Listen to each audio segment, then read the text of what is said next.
আসসালামু আলাইকুম ভিউয়ার্স, সবাই কেমন আছেন? আশা করছি সবাই ভালো আছেন। আলহামদুলিল্লাহ, আল্লাহর অশেষ রহমতে আমরাও খুব ভালো আছি। প্রতিদিনের মতো আজকেও চলে আসলাম আপনাদের মাঝে নতুন একটি ব্লগ ভিডিও নিয়ে। আশা করছি আমার ব্লগ ভিডিওটি আপনাদের কাছে অনেক অনেক ভালো লাগবে। শুরুতেই বলে নিচ্ছি, প্লিজ ভিডিওতে একটি লাইক দিয়ে ভিডিওটি স্কিপ না করে দেখবেন। সবার কাছে আমার অনুরোধ রইল ভিডিওটি সম্পূর্ণ দেখার। আজ কয়েকদিন তো প্রচুর বৃষ্টি হচ্ছে, আর বৃষ্টি হলে ঠান্ডা আবহাওয়া, মনে হচ্ছে শীতের আভাস পেয়ে গেলাম। আর শীতের সময় পিঠা খেতে তো অনেক ভালো লাগে। কার কেমন লাগে জানি না, কিন্তু আমার তো অনেক ভালো লাগে পিঠা খেতে। এজন্যই চলে আসলাম আজকে সকাল সকাল পিঠা বানাতে। বাসায় গুড় ছিল না, এজন্য চিনি দিয়েই পাকন পিঠা বানিয়ে নিচ্ছি। চিনির পাকন পিঠা একরকম স্বাদ, আর গুড়ের পাকন পিঠা অন্যরকম স্বাদ, দুটাই মজা লাগে। এই পিঠাকে কে কি নামে চিনেন কমেন্ট করে জানাবেন। আমরা বলি পাকন পিঠা আর তেলের পিঠা, এই দুই পিঠা নামেই আমরা পরিচিত এই পিঠার সাথে। আমার পিঠাগুলো না সুন্দর গোল হচ্ছিল না, কিন্তু মাশাআল্লাহ অনেকটাই ফুল ছিল, আর খেতেও অনেক মজা হয়েছিল। চলে আসুন না একসাথে পিঠা খাই। সবাইকে আমার পিঠা খাওয়ার দাওয়াত রইল। এই যে দেখুন, অনেকগুলো পিঠা বানিয়েছি আমি, ছোট এক পাতিল পিঠা বানিয়েছি আমি। ভাবতে পারেন পিঠাগুলো কেন হাঁড়িতে নিয়েছি।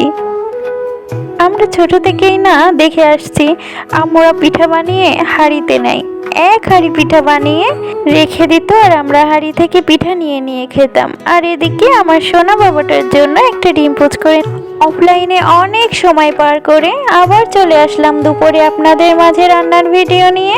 এখানে মাছ দিয়ে লাউ রান্না করেছি, রান্নাটা আর আপনাদের সাথে শেয়ার করে নিই। রান্নাটা আমার হয়ে গেছে। লাউ রান্না আবার আমার অনেক প্রিয়। শুনেছি আমাদের নবীজি নাকি লাউ পছন্দ করতো অনেক, এর জন্য তো আমার লাউটা আরো অনেক প্রিয়। আমার কাছে লাউটা অনেক ভালো লাগে।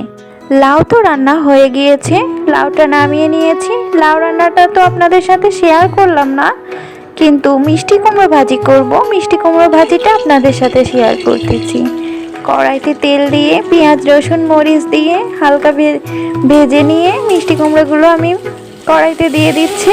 আলু দিয়ে মিষ্টি কুমড়ো কুচিয়ে ভাজি। আপনারা কি খেয়েছেন কখনো? যদি না খেয়ে থাকেন একবার ট্রাই করে দেখবেন। আশা করছি আমার কাছে যেমন ভালো লাগে আপনাদের কাছেও অনেক ভালো লাগবে। অনেকেই দেখি মিষ্টি কুমড়ো চাকচাক করে ভাজি করে, আমার কাছে আবার অমন খেতে ভালো লাগে না। আমি সব সময় মিষ্টি কুমড়ো আর আলু কুচিয়েই ভাজি করি। আলহামদুলিল্লাহ, আমার কাছে অনেক ভালো লাগে।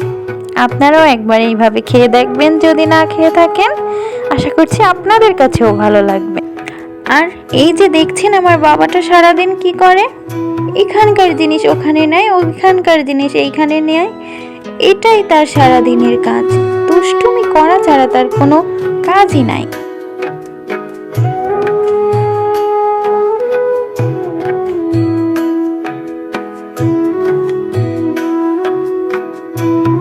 আমার বাবাটার জন্য সবাই অনেক অনেক বেশি বেশি দোয়া করবেন।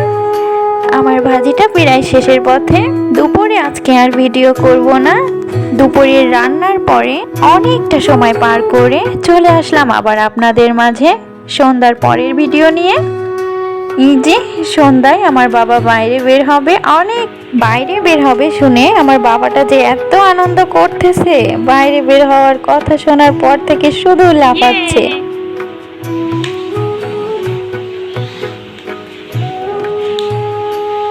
বাহিরে যাচ্ছি মূলত, ও কান্না করছিল, এজন্যই। ওর বাবা প্রতিদিন ডিউটিতে যাওয়ার সময় ও কি যে কান্না করে, কান্না করতেই থাকে। প্রতিদিন ওনার সাথে করে নিয়ে যেতে হবে, কিন্তু প্রতিদিন তো আর নিয়ে যাওয়া হয় না। এই জন্য ভাবলাম ওর পাপার সাথেই বের হই। ওর পাপা ডিউটিতে চলে যাবে, আমরা একটু ঘুরে চলে আসবো। এই যে আমরা বের হচ্ছি, পাপা আর ছেলেটা নামছে, আমি পরে নামছি। বাইরে গেলে না আমার বাবাটা এতটাই শান্ত হয়ে যায়, একটু কান্না তো দূরেই থাক, আর 3-4 ঘন্টা হাঁটলেও একবারও বলবে না যে আমাকে একটু কোলে নাও আম্মু। বাইরে গেলে আরো কোলে উঠতেই চায় না, হাঁটবে পুরোটা রাস্তায় হাত ধরে হাঁটবে, কিন্তু কোলে উঠবে না।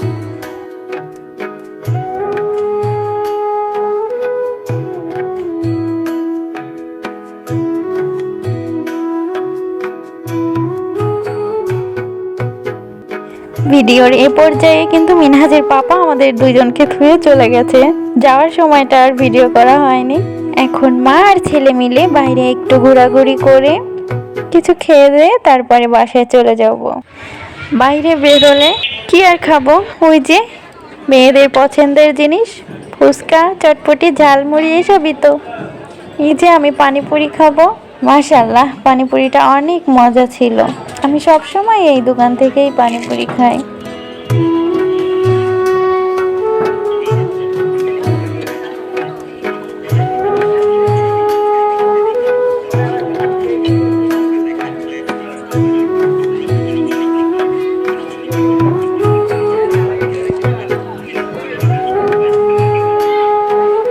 পানিপুরি খেয়ে বাসায় চলে আসছিলাম, হঠাৎ রাস্তার পাশেই চোখে পড়লো বটভাজি করছে। কখনো খাই নাই, কালকেই প্রথম খেয়েছি, ভালোই লেগেছে, খারাপ না। এই যে ঘোরাঘুরি শেষে দুজনে বাসায় চলে আসছে। 3 জনে একসাথে ঘুরলে একটু ভালোই লাগে, কিন্তু কি আর করা, মিনহাজের পাপার তো সময় নেই, তেমন সময় করে উঠতেই পারে না আমাদেরকে নিয়ে যে বাইরে যাবে। তারপরে যাওয়া হয় মাঝে মধ্যে, একেবারে যে যায় না তা না, মাঝে মধ্যে যাওয়া হয় 3 জন একসাথে বাইরে। ওর পাপার নাইট ডিউটি আসলে সারাদিনই বাসায় থাকে, কিন্তু ঘুম থেকে উঠে খাওয়া দাওয়া নামাজ কালাম শেষ করে আর বাইরে যেতে ইচ্ছা হয় না। আর শুক্রবারেও বেশিরভাগ ডিউটি থাকে, এজন্য 3 জনে বাইরে একটু কমই যাওয়া হয়। আমার বাবাটা না ঝালমুড়ি অনেক পছন্দ করে। আজকে প্রথমে কেন জানি না খেতে চাইছিল না, পরে খেয়েছে। আমার বাবাটা না আমাদের মতোই ঝাল খায়। অন্য বাচ্চারা আছে না যে ঝাল খেতে চায় না, ওদের জন্য আলাদা রান্না করা লাগে, কি ঝাল দিলে কান্না করে। কিন্তু মাশাআল্লাহ আমার বাবাটা আমরা যে তরকারি খাই, যে জিনিসই খাই, ও আমাদের মতোই খায়।